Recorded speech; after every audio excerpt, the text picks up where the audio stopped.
নমস্কাৰ সকলোকে মোৰ ইউটিউব চেনেল আসামিজ ইম্পৰ্টেণ্ট চেনেললৈ সকলোকে স্বাগতম জনাইছো।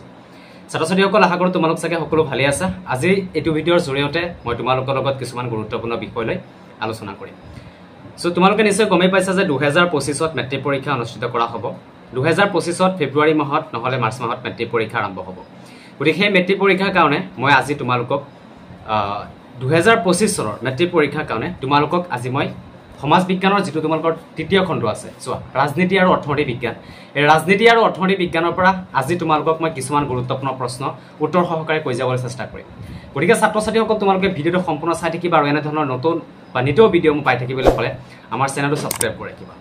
সো এতিয়া তোমালোকে সমাজ বিজ্ঞানৰ যেটো 3 নম্বৰ খণ্ড আছে তোমালোকৰ ৰাজনীতি আৰু অৰ্থনীতি বিজ্ঞান সেই ৰাজনীতি আৰু অৰ্থনীতি বিজ্ঞান চেপ্টাৰটো কিতাপটো তোমালোকে উলিয়াই লোৱা সমাজ বিজ্ঞানৰ 3 নম্বৰ খণ্ড।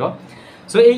সমাজ বিজ্ঞানৰ 3 নম্বৰ খণ্ড তোমালোকৰ যেটো আছে ৰাজনীতি আৰু অৰ্থনীতি বিজ্ঞান এই ৰাজনীতি আৰু অৰ্থনীতি বিজ্ঞানৰ যেটো প্ৰথম চেপ্টাৰ তোমালোকৰ আছে হেতু হৈছে ভাৰতীয় গণতন্ত্ৰ।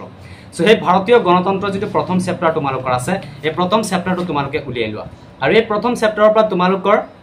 মেট্ৰিক পৰীক্ষা যেটো 2025ত মেট্ৰিক পৰীক্ষা হ'ব সেই মেট্ৰিক পৰীক্ষাত এইটো চেপ্টাৰৰ পৰা ভাৰতীয় গণতন্ত্ৰৰ যেটো প্ৰথম চেপ্টাৰ তোমালোকৰ আছে এইটো চেপ্টাৰৰ পৰা 5 মাৰ্কৰ প্ৰশ্ন তোমালোকৰ টোটেল মেট্ৰিকত কাটিব।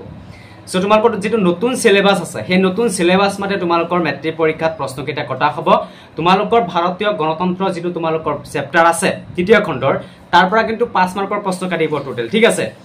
1 মাৰ্কৰ কাটিব দুটা আৰু 3 মাৰ্কৰ কাটিব এটা। 1 মাৰ্কৰ দুটা 3 মাৰ্কৰ এটা প্ৰশ্ন তোমালোকৰ এইটো চেপ্টাৰৰ পৰা কাটিব। গটিকে 1 মাৰ্কৰ কি প্ৰশ্ন তোমালোকৰ বেছি ইম্পৰ্টেন্ট আছে সেইখিনি হে তোমালোকৰ দেখুৱাই যাবলৈ চেষ্টা কৰিম। সো তোমালোকে নিশ্চয় গমেই পাইছা যে প্ৰথম যি তোমালোকৰ প্যাৰাগ্ৰাফটো আছে পাতনি 1.0 পৰা তোমালোকে চাই লোৱা 1 2 3 4 5 6 7 নম্বৰ লাইনত তোমালোকে একদম হুফালে চোৱা বাওফালে চাব পাৰা 1945 চনত জুলাই মাহত ইংলেণ্ডত অনুষ্ঠিত হোৱা সাধাৰণ নিৰ্বাচনত শ্ৰমিক দল ক্ষমতালৈ আহিছিল। তোমালোকৰ এনে ধৰণৰ প্ৰশ্ন এটা 1 মাৰ্কৰ আহিব পাৰে যে 1945 চনত ইংলেণ্ডত যেটো সাধাৰণ নিৰ্বাচন হৈছিল এই সাধাৰণ নিৰ্বাচনত কোনটো দল জয়ী হৈছিল উত্তৰত হ'ব তোমালোকৰ শ্ৰমিক দল বা শ্ৰমিক দল ইংলেণ্ডত যেতিয়া জয়ী হৈছিল তেতিয়া কিমান চন আছিল হেতু হ'ব 1945 চনত, ঠিক আছে। আৰু 1946 চনত মাৰ্চ মাহত কেবিনেট মিছনত ভাৰতৰ পঠাইছিল মানে ভাৰতত কেবিনেট মিছনত ভাৰতলৈ কেতিয়া পঠাইছিল 1946 চনত মাৰ্চ মাহত। সো এইখিনি তোমালোকে চাবা। তাৰ পিছত তোমালোকে পেজ নম্বৰ হ'ল 2 পেজ নম্বৰত ওপৰ ফালে তোমালোকে একদম সুন্দৰভাৱে তোমালোকে ইয়াত দিয়া আছে বহুত কিটা প্ৰশ্ন ইয়াত সোমাই আছে 1 মাৰ্কৰ। সো ইয়াত দিয়া হৈছে যে ইয়াৰ প্ৰথমখন বৈঠকত বহিছিল 1946 চনত 9 ডিসেম্বৰ তাৰিখে। সংবিধান সভাৰ প্ৰথম বৈঠকত সভাপতিত্ব কৰিছিল জ্যেষ্ঠ সদস্য ডক্টৰ সচিদানন্দ সিনহা। সংবিধানৰ মানে বৈঠকত যিনো প্ৰথম সভাপতিত্ব কৰিছিল সংবিধান সভাৰ বৈঠকত সভাপতিত্ব কৰা সংবিধান সভাৰ প্ৰথম বৈঠকত সভাপতিত্ব কৰা ব্যক্তিজনৰ নাম আছিল ডক্টৰ সচিদানন্দ সিনহা। ডক্টৰ ৰাজেন্দ্ৰ প্ৰসাদক সংবিধান সভাৰ সভাপতি হিচাপে নিৰ্বাচিত কৰা হৈছিল। এইটো এটা প্ৰশ্ন হ'ব যে ডক্টৰ ৰাজেন্দ্ৰ প্ৰসাদক কি কৰা হৈছিল সংবিধান সভাৰ সদস্য হিচাপে নিৰ্বাচিত কৰা হৈছিল। তাৰ পিছত তোমালোকৰ আহিব পাৰে যে খচৰা কমিটিৰ অধ্যক্ষ কোন আছিল doctor BR. Ambedkar. Doctor BR. আম্বেদকাৰৰ সম্পূৰ্ণ ৰূপটো আহিব পাৰে ভীমৰাও আম্বেদকাৰ, ঠিক আছে। 1947 চনৰ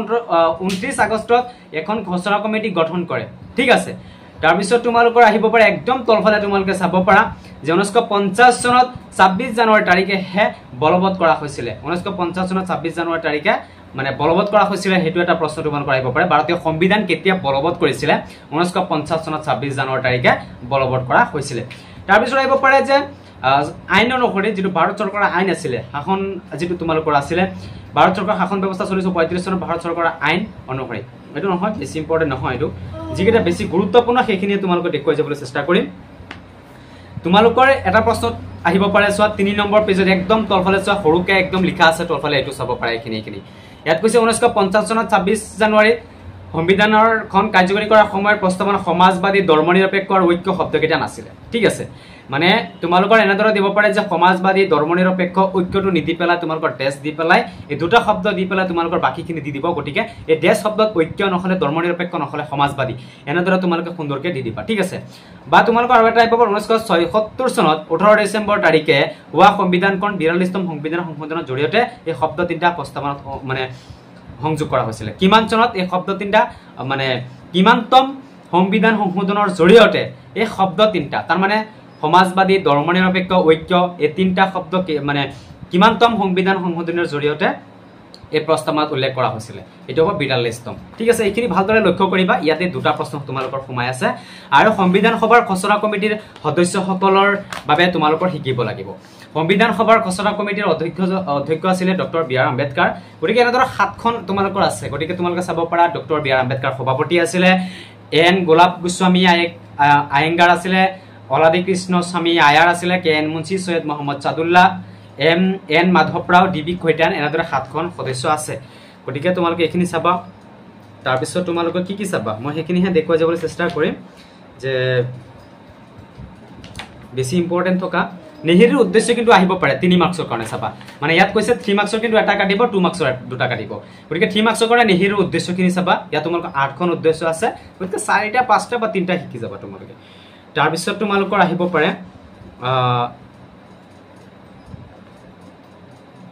তাৰ পিছত চাবা 7 নম্বৰ পেজত চাবা 2 নম্বৰ প্যাৰাগ্ৰাফটো চোৱা পৃথিৱীত যুক্তৰাষ্ট্ৰীয় পদ্ধতিৰ প্ৰথম প্ৰৱৰ্তন হৈছিল আমেৰিকা যুক্তৰাষ্ট্ৰত হেবে আমেৰিকা যুক্তৰাষ্ট্ৰৰ গৃহভূমি বুলি কোৱা হয় কোনটো ৰাষ্ট্ৰ গৃহভূমি বুলি কোৱা হয় আমেৰিকা যুক্তৰাষ্ট্ৰ ঠিক আছে এনেদৰে তোমালোকে চাবা তাৰ পিছত দ্বৈত নাগৰিকত্ব ব্যৱস্থা নাই আমেৰিকাত কিন্তু দ্বৈত নাগৰিকত্ব ব্যৱস্থা নাই হেতু কিন্তু ভালদৰে লক্ষ্য কৰিবা দে ইয়াত কোৱা হৈছে চোৱা পেজ নম্বৰ 8 নম্বৰ একদম ওপৰ ফালে চাবা যে আমেৰিকাত থকাৰ দৰে ভাৰতবৰ্ষত কিন্তু আমেৰিকাৰ দৰে ভাৰতবৰ্ষৰ কিন্তু দ্বৈত নাগৰিকত্ব ব্যৱস্থা নাই তোমালোকৰ এটো আহি যাব পাৰে ভাৰতবৰ্ষত দ্বৈত নাগৰিকত্ব ব্যৱস্থা আছে নে তোমালোকে লিখিবা উত্তৰত নাই হয় বা নহয় এনেদৰে আহি যাব পাৰে ঠিক আছে চৰকাৰী আয়োগ কেতিয়া গঠন কৰা হৈছিল চৰকাৰী আয়োগ ইয়া হ'ব 1993 চনত চৰকাৰী আয়োগ গঠন কৰা হৈছিল 1993 চনত তাৰ পিছত কংগ্ৰেছ দল কেতিয়া গঠন কৰা হৈছিল 1885 চনত তাৰ পিছত তোমালোকৰ যেটো অনুশীলনী আছে পেজ নম্বৰ 9 অনুশীলনীৰ পৰা তোমালোকে চাব পাৰা এখিনি সব গুটেইখিনি তোমালোকে সুন্দৰকে দিয়া আছে এখিনি তোমালোকে প্ৰেক্টিস কৰিবা ইয়াত কিন্তু মূল কথাখিনি বহুত কিটা সোমাই আছে মই অলৰেডি আগতে যিখিনি কথা আলোচনা কৰিছো তোমালোকৰ 1 মাৰ্কৰ কোৱেশ্চন কেটা লৈ পেলাই সেইখিনি ইয়াতে সোমাই আছে তোমালোকে এখিনি প্ৰেক্টিস কৰিবা তোমালোকৰ টেনচন কৰিব নালাগে 5 মাৰ্ক ধৰি তোমালোকে পাই যাবা সো 1 মাৰ্কৰ যিকিটা প্ৰশ্ন আছে গুটেইকিটা তোমালোকে চাবই লাগে কি আছে কিনো আছে মই ফাৰ্ষ্টত যিকিটা কথা আলোচনা কৰি আহিছো মেইনলি গুটেইকিটা প্ৰশ্ন কিন্তু ইয়াতে দিয়াই আছে ঠিক আছে 1 নম্বৰ শিকিবা তোমালোকে কেবিনেট বিচনা ভাৰতক কেতিয়া পঠাইছিল এটো মই অলৰেডি কৈ দিছো 1950 ইংলেণ্ডত কোনটো দল জয়ী হৈছিল এটো কৈ দিছো সংবিধান সভাৰ সভাপতি কোন আছিল এটো কৈছো খচৰা কমিটিৰ অধ্যক্ষ কোন আছিল হেটো কৈছো তাৰ পিছত 5 নম্বৰটো কৈ দিছো 42তম সংশোধনী এটো হ'ব ইংৰাজী এটো নহয় যুক্তৰাষ্ট্ৰৰ গৃহভূমি কাক কোৱা হয় আমেৰিকা কোৱা হয় ভাৰতবৰ্ষত দ্বৈত নাগৰিকত্ব ব্যৱস্থা আছে নে নাই এনেদৰে তোমালোকে চাবা গতিকে 3 মাৰ্কছৰ কাৰণে যদি তোমালোকৰ প্ৰশ্ন কাটে তেতিয়া হলে তোমালোকে ডাইৰেক্টলি দিগল প্ৰশ্ন উত্তৰ তলফালে গুছি যাবা ইয়াৰ পৰা তোমালোকে সো 1 নম্বৰটো যদি নিহিকা 2 নম্বৰটো শিকিবা সাৰ্বভৌম সমাজবাদী ধৰ্মনিৰপেক্ষ গণতান্ত্ৰিক গণৰাজ্য বুলি কি বুলি কোৱা হয় ইয়াত গুটেইকিটা দি আছে গতিকে যিকোনো তিনটা তোমালোকে গুটেইকিটা শিকি দিবা যিকোনো দুটা তিনটা আহি যাব পাৰে দেই সমাজবাদী নহলে সাৰ্বভৌম নহলে ধৰ্মনিৰপেক্ষ তিনটাৰ বিষয় আহি যাব